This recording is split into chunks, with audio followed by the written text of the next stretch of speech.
Do you ever push that button again?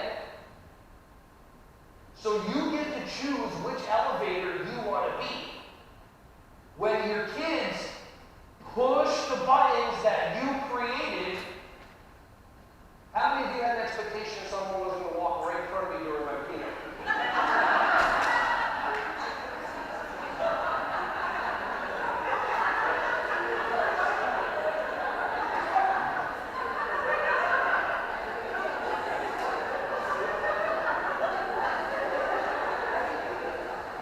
The faces, it was like a wave.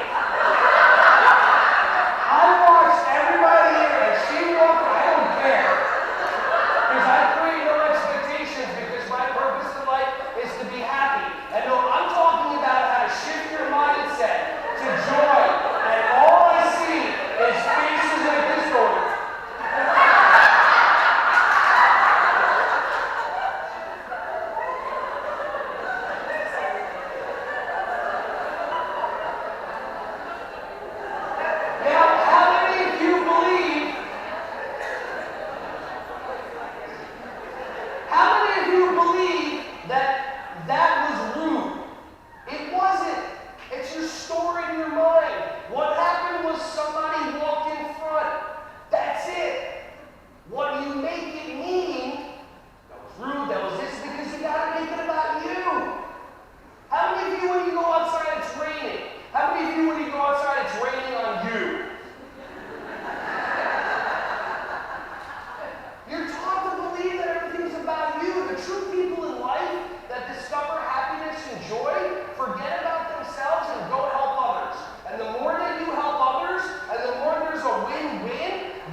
So among